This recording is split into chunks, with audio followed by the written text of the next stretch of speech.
आप सभी भाई बहनों का आध्यात्मिक ज्ञानात्मक चैनल की संध्या बेला ज्ञान कक्षा में एक बार फिर स्वागत है। आज की चर्चा का विषय है प्रेम एक भाव, और दूसरी पंक्ति में हमने लिखा है शब्दों की माला। देखिए, ये शब्द अपने आप में ही कुछ अलग अलग रंगों की स्थितियों से प्रकृति के 3 गुणों का बोध करवाते हैं। आप भाई बहनों को हो सकता है ध्यान हो, कुछ दिन पहले हमने एक वीडियो प्रसारित की थी संस्कार, जिसको हमने कारण शरीर से जोड़ा था। और अक्सर संस्कारों की स्थितियों को हम सफ़ेद रंग से दर्शाते हैं, क्योंकि संस्कार एक साधारणतः शुभ माने जाते हैं। जैसे हम दिनचर्या में देखिए दिन की स्थिति को दिखाते हैं, भले ही उस दिनचर्या में हम रात को भी जो कार्य करते हैं वो भी आपके हमारी दिनचर्या होती है। इसलिए संस्कारों को एक साधारण दृष्टिकोण से शुभ लिया जाता है, भले ही बुरे संस्कार भी होते हैं। इसी तरह हमने मन बुद्धि को सूक्ष्म शरीर के स्तर पर दर्शाया था, और मन बुद्धि के बाद स्थूल शरीर के स्तर पर हमने शब्दों को, वाणी को, बोलों को से संबंधित हमने कुछ बातें रखी थी। उसी वाणी यानी कि शब्द अक्सर एक आरंभिक स्थितियों में देखिए हम सभी भाई बहन कुछ शब्दों द्वारा उच्चारण करते हैं, कुछ शब्दों की माला का कुछ मंत्रों द्वारा उच्चारण करते हैं। इनसे संबंधित एक प्रश्न था, या यूं भी कहो कि देखिए हम बार बार कहते हैं ना, सत्वगुण का संग करो, सत्संग करो। तो सत्संग देखिए या तो पढ़ने से होता है, जब हम पढ़ते हैं तो भी हम शब्दों को ही पढ़ते हैं, और जब हम सुनते हैं तो भी किसी दूसरे वक्ता द्वारा, गुरुओं द्वारा, शिक्षक द्वारा, चाहे देखिए हम भौतिक ज्ञान ही लेते हैं तो भी हम अध्यापक द्वारा जो जो शब्द बोले जाते हैं वो अलग बात है कि देखिए सूक्ष्म दृष्टिकोण से वाणी और बोल थोड़े अलग अलग एक प्रभाव डालते हैं। इस पर भी हमने उस स्थिति विशेष में कुछ विशेष चर्चा की थी। अक्सर ब्रह्म मुहूर्त ज्ञान उपदेश कक्षा में हमारी जितनी भी वीडियो होती हैं वो शास्त्रों में देखिए 3 तत्वों पे ही आधारित होती है, जिस पर सभी के सभी शास्त्र, चाहे वेद हो, उपनिषद हो, पुराण हो, दर्शन शास्त्र हो, या मायातीत महापुरुषों द्वारा जितने भी ऋषिगत ग्रंथ भी लिखे गए, उन सभी में भी 3 ही तत्वों की चर्चा होती है। आत्मा और भगवान, ये दोनों चेतन सत्ताएं। आत्मा ज्ञान स्वरूप कही गई है और परमात्मा एक आनंद स्वरूप सत्ता है। जबकि तीसरा तत्व माया है। माया का अभिप्राय प्रकृति के 3 गुणों से है। इन 3 गुणों का ही विस्तार ये एक जगत है, संसार है, ब्रह्मांड है, जिसको हम अक्सर एक साधारण बोलचाल में तर्क रूप से 24 तत्वों का समझाते हैं। और इन्हीं से ही संबंधित आपके बड़े 3 शरीर हैं, स्थूल शरीर, सूक्ष्म शरीर और कारण शरीर। क्योंकि मृत्यु केवल स्थूल शरीर की होती है, और मृत्यु होने पर जो नई जोनी का निर्धारण है वो आपके बड़े कारण शरीर के आधार पे होता है। और कारण शरीर का अभिप्राय क्या है कि जैसे जैसे कारण शरीर में आपके बड़े कर्माशय या संस्कारों की जो एक स्थितियाँ होती हैं, उसी के आधार पे ही आपका हमारा एक नया कार्य कहो, नया स्थूल शरीर कहो, यानी कि कार्य के पीछे का जो एक कारण है वो आधार कहो, वो कारण शरीर कहो, एक ही बात है। क्योंकि आज की वीडियो में देखिए हमने प्रेम शब्द को एक भाव के साथ जोड़ा है, क्योंकि प्रेम शब्दों से परे एक स्थिति है। अक्सर कभी कभी हम देखिए बिना शब्द बोले मौन स्थिति में भी अपने कुछ एक भावों से या कुछ संवेदनाओं से ये कुछ ऐसी स्थितियां उत्पन्न करते हैं। उसी को ही हमने देखिए एक प्रेम शब्द से जोड़ा है, यानी कि प्रेम शब्दों का विषय ही नहीं है, क्योंकि आज हमने प्रेम शब्द का संबंध भावों से लिया है। भाव हृदय से उठते हैं, या यूं कहो कि आपके हमारी जो एक संवेदनाएं हैं वो हृदय के स्तर पर, मन बुद्धि के स्तर पर, यानी कि इनका स्थूल शरीर की जो एक गोलकों के स्तर पर उसकी कोई एक संबंध होता नहीं। ये अलग बात है कि देखिए जब हम अपने भावों के साथ साथ कुछ शब्दों को भी जोड़ देते हैं तो फिर वो बात और अधिक एक महत्वपूर्ण बन जाती है।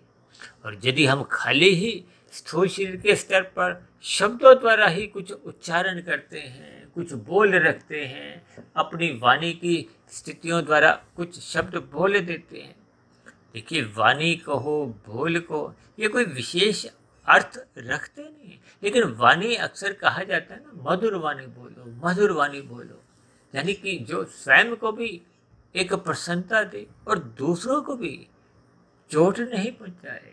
कभी कभी हम क्रोधवश कुछ अपशब्द बोल देते हैं या कभी कभी कुछ ऐसे शब्दों को बोलते हैं जो दूसरे को चोट पहुंचाते हैं। ये सभी स्थितियां देखिए वाणी के अंतर्गत आ जाती है। और आपके हमारे तो स्थूल शरीर के स्तर पर देखिए जो 5 ज्ञानेंद्रिय हैं, जिसमें नाक, जिह्वा, आंख, त्वचा, कान। अब इसमें जो जिह्वा है, ये ज्ञानेंद्रिया में भी इसकी गिनती आती है, क्योंकि हम आहार लेते हैं, रस लेते हैं, भोजन का एक स्वाद लेते हैं। जबकि यही एक जिह्वा जब 5 कर्मेंद्रियां, जिसमें हाथ, पैर, वाणी, लिंग, गुदा मानी गई, अब इसमें जो वाणी की स्थिति है, यानी कि जो हम शब्दों द्वारा एक शब्द बोलते हैं, वो एक क्रिया रूप में आती है, वो आपके हमारे कर्मों में भी गिने जाते हैं। देखिए हाथ, पैर, वाणी द्वारा हम जितने भी जो कर्म करते हैं, इन्हीं से ही आपका हमारा एक कर्माशय बनता है। कर्माशय के साथ साथ कुछ संस्कार बनते हैं और बने हुए संस्कार ही आपके हमारे मन बुद्धि के स्तर पर फिर ये एक विचार लाते हैं। और मन बुद्धि के स्तर पर जैसे जैसे विचार आते हैं, भाव जगते हैं, फुरने उठते हैं, फिर वो स्थूल शरीर के स्तर पर कर्मेंद्रियों द्वारा कर्म करवाते हैं और ज्ञानेंद्रियों द्वारा 5 भोग्य विषयों का सुख भोगने को ये एक स्थितियां उत्पन्न करते हैं।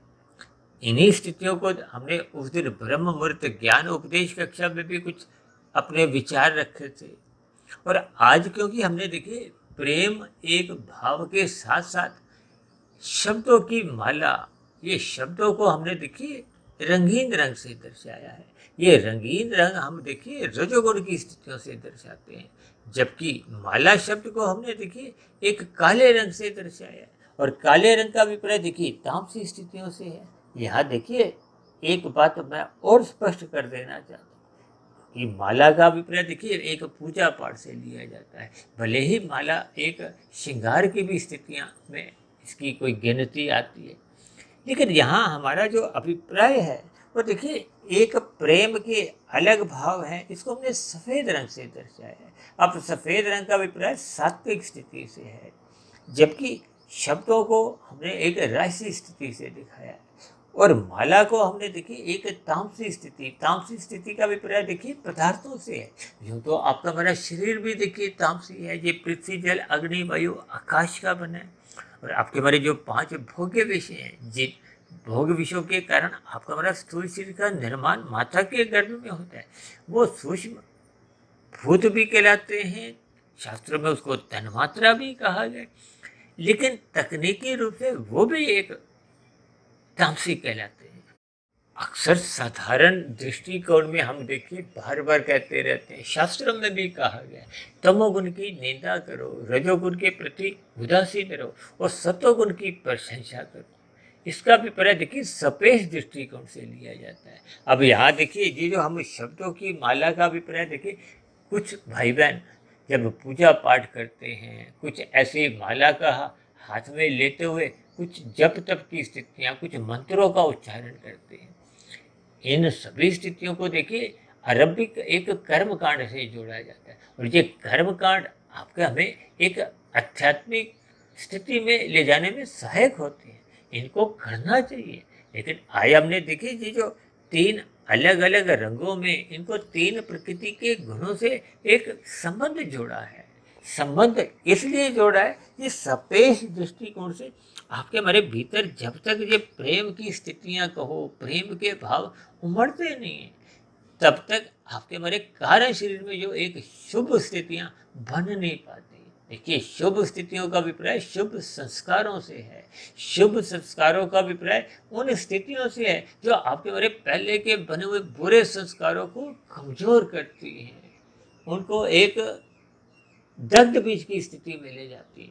देखिए जब तक कारण शरीर में शुद्धिकरण की प्रक्रिया आरंभ नहीं होती और एक मकाम तक नहीं पहुंचती, तब तक आपके हमारे जो आत्मा के ऊपर जो एक आवरण की स्थिति है, ये मल और विक्षेप, ये तमोगुण और रजोगुण से संबंध रखते हैं। देखिए, सापेक्ष दृष्टिकोण से सत्वगुण की प्रशंसा इसलिए की जाती है क्योंकि ये रजोगुण से अच्छा माना गया, और रजोगुण की प्रशंसा भी उस दृष्टिकोण से की गई है कि ये तमोगुण से अच्छा माना गया है। इनके पीछे के देखिए भावार्थ क्या है कि यदि हम प्रकृति के सुखों को भोगना चाहते हैं तो आपको में छीनना नहीं है, छीनने का अभिप्राय दूसरे के फलों को खाना नहीं है। देखिए, कर्म फल सिद्धांत के अंतर्गत आपको में विधि विधान द्वारा, विधि विधान का अभिप्राय देखिए धर्म की स्थिति से है, यानी कि जो शास्त्र आपको हमें अनुमति देते हैं विधि विधान द्वारा, यानी कि हम अन्य जीवों को, अन्य मनुष्यों को पीड़ा भी नहीं देते, लेकिन कुछ व्यवस्था के अंतर्गत हम अपने सुख को सुनिश्चित करते हैं, तब ऐसी स्थिति विशेष को राजसी कहा गया। और जब हम विधि विधानों द्वारा देखिए परोपकार के कार्य करते हैं, पहले दूसरों को सुख पहुंचाते हैं, फिर उसके बदले में हम स्वयं भी सुख चाहते हैं, तो ये एक सात्विक स्थिति, ये रजोगुण से और अच्छी कहेगी। और यदि मनुष्य देखिए कर्म करता नहीं है, दूसरों के फलों को चुराता है, अनीतिगत कार्यों से निषेध कर्म, ये सभी स्थितियाँ एक निंदनीय है, पाप कर्म है। ये तमोगुण का अभिप्राय यहाँ एक पाप कर्मों से है, इसलिए कहा गया कि तमोगुण से अच्छा रजोगुण है और रजोगुण से अच्छा सत्वगुण है, और यूं ही सत्वगुण से एक विशुद्ध सत्वगुण जो कि आत्मा के लिए, परमात्मा के लिए कहा जाता है, उस दृष्टिकोण से सत्वगुण से भी अच्छा गुण एक विशुद्ध सत्वगुण की स्थिति कही है। और इसी को ही अक्सर हम देखिए अंकों से परिभाषित करते हैं, तमोगुण को 1, रजोगुण को 10, सत्वगुण को 100 और विशुद्ध सत्वगुण यानी कि परमात्मा को 1000 से। ये एक अलग स्थितियां हैं। इसका अभिप्राय क्या है कि जब तक मनुष्य का एक भाव की स्थिति, एक प्रेम की स्थितियां परमात्मा से बनती नहीं है, तब तक जो आपके मेरी आध्यात्मिक यात्रा की जो एक स्थितियां हैं, कर्म जो, ज्ञान जो और भक्ति जो, देखिए योग का अभिप्राय परमात्मा की सम्मुखता से है, परमात्मा की निकटता से है। किसकी? आत्मा की।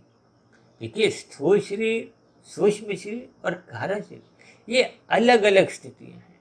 स्थूल शरीर से अच्छा देखिए सूक्ष्म शरीर माना गया, सूक्ष्म शरीर से भी और अच्छा एक कारण शरीर की स्थिति है, क्योंकि कारण शरीर का संबंध या उसका प्रभाव वो प्रत्यक्ष रूप से आत्मा पर पड़ता है, और आत्मा जब तक अपने मूल ज्ञान स्थिति में, ज्ञान स्वरूप में लौटती नहीं है, तो उसका परमात्मा की एक निकटता को, सम्मुखता को वो आरंभ नहीं होती। अक्सर हम अपनी चर्चाओं में कहते हैं ना, जब तक आत्मा का 50% से अधिक अनुपात या भाग वो परमात्मा के सम्मुख नहीं होता, तब तक आपको भी एक विशेष प्रयास करने होते हैं। प्रयास का अभिप्राय आपके हमारी एक सहजता नहीं होती, यानी कि परमात्मा से जो एक प्रीति के भाव है, ये प्रेम एक भाव, यानी कि ये भावों की स्थिति तब तक उत्पन्न नहीं होती।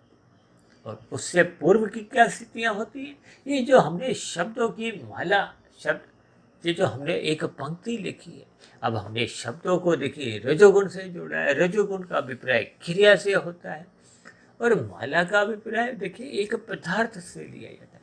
पदार्थ देखिए कितना भी शुद्ध हो, तो देखिए भगवान श्री कृष्ण जी ने आपके मेरे शरीर को, जो कि अपने आप में तो देखिए तामसी है, लेकिन इस मनुष्य जोनि के शरीर को उन्होंने एक रथ का नाम देखा, इसकी एक महत्ता समझाई। कहते हैं ना तुलसी की माला जपो, ये भी देखिए एक पदार्थ है, लेकिन इसको बहुत ही एक शुद्ध माना गया। ये सभी स्थितियाँ देखिए मैंने इसलिए अलग अलग शब्दों द्वारा, इनको अलग अलग रंगों द्वारा सापेक्ष दृष्टिकोण से एक अलग महत्ता दी है, क्योंकि हमारा आपका देखिए दृष्टिकोण क्या है? परमात्मा से जुड़ना, और परमात्मा से जुड़ने के लिए आपके हमारे ये जो प्रेम एक भाव की स्थितियाँ हैं, जब तक ये एक स्पष्ट रूप से एक मूल रूप से ये प्रेम की स्थितियाँ उमड़ती ही नहीं हैं, तब तक आपको में एक विशेष प्रयास करने होते हैं। उन्हीं प्रयासों का ही दूसरा नाम देखिए कर्मकांड है। और ये कर्मकांड यदि हम लोभ से या भय से करते हैं तो आपका हमारा कोई कर्मिक विकास भी नहीं हो पाता। इसलिए तो बार बार कहा गया है इन कर्म कांडों को भी ज्ञान पूर्वक करो। ज्ञान पूर्वक करने से ये मन बुद्धि के स्तर पर एक अच्छी स्थितियां बनती हैं। यानी कि ये कहते हैं ना, स्थूल शरीर से अच्छा क्या है? सूक्ष्म शरीर। और सूक्ष्म शरीर से अच्छा क्या है? कारण। भले ही ये तीनों शरीर देखिए माया के हैं, लेकिन महत्ता स्थूल शरीर की उच्च स्तर पर सापेक्ष दृष्टिकोण से कहीं नहीं गई। भले ही स्थूल शरीर के स्तर पर हमारी जितनी भी क्रियाएं होती हैं उसके पीछे का कारण मन बुद्धि होता है, और मन बुद्धि के पीछे का कारण कारण शरीर होता है। कारण शरीर का अभिप्राय देखिए संस्कारों से है। संस्कारों से ही मन बुद्धि के स्तर पर विचार आते हैं, वृत्तियां उठती हैं, फुरने जागती हैं। तरंगे को, फुरने को, विचार को, सब एक ही बात है। और यही फिर मन बुद्धि स्थूल शरीर की कर्मेंद्रियों द्वारा, ज्ञानेंद्रियों द्वारा कर्म और भोग करवाती है। देखिए ये सभी स्थितियों को आपको में ज्ञान पूर्वक क्रमबद्ध तरीके से समझना होगा। अक्सर देखिए हम शाम को संध्या बेला ज्ञान कक्षा में एक साधारण विषय लेते हैं, लेकिन क्योंकि ये आज का विषय भी देखिए कुछ तकनीकी रूप से कुछ एक विशेष गंभीर सा है, अक्सर हम इन सभी शब्दों के ऊपर कभी कभी हम भ्रम की स्थितियों, जब ऊपर ऊपर से ही हम सुनते हैं, उन पर गहरे अर्थों का हम बोध नहीं करते, या यूं को कि जो उनके भावार्थ हैं उनको जब हम समझते नहीं हैं, तो कभी कभी ये शब्द ही आपको हमें उलझा देते हैं, भटकाव की स्थितियों में भी ले आते हैं, अंधविश्वास की स्थितियों में भी गिरा देते हैं। ये सभी स्थितियों के आपको हमें सही सही अर्थ समझने होंगे। यानी कि तमोगुण से अच्छा रजोगुण है, रजोगुण से अच्छा सपेक्ष दृष्टिकोण से सत्वगुण है। ये सत्वगुण ही उस विशुद्ध सत्वगुण से मिलवाने में सहायक है। जब तक सत्वगुण में मनुष्य स्थित नहीं होता तो फिर वो विशुद्ध सत्वगुणी सत्ता से जुड़ नहीं पाता। उस विशुद्ध सत्वगुणी सत्ता से जुड़ने के लिए ही देखिए ये प्रेम एक भाव, यानी कि ये योग की जो एक स्थितियां हैं, ये भक्ति की जो एक स्थिति है, देखिए भाव को हो, भक्ति को, ये सब एक ही स्थिति है। इन सभी स्थितियों पर आपको में चिंतन करना होगा। आरंभिक स्थितियों में देखिए एक शब्दों की जो एक माला है, इन स्थितियों को भी देखिए कोई हमारा कोई विरोध नहीं है। यूँ तो अक्सर देखिए हम पूजा पाठ में आरंभिक स्थितियों में आरतियों का गायन करते हैं। ये आरतियों का भी गायन कुछ देखिए एक तामसी स्थितियाँ ही होती हैं, शब्दों का ही उच्चारण होता है। और शब्दों के उच्चारण में जब तक आपका मेरा देखिए सूक्ष्म शरीर यानी कि मन बुद्धि में एक जुड़ना नहीं होता, तो फिर ऐसी स्थितियों में मन बुद्धि की स्थितियों का अभाव रहने से वो शब्द अलग अलग स्थितियों में आपको में परमात्मा से देखिए जोड़ नहीं पाते, क्योंकि शब्द एक आरंभिक स्थिति है जो कि एक तमोगुण की स्थितियां हो।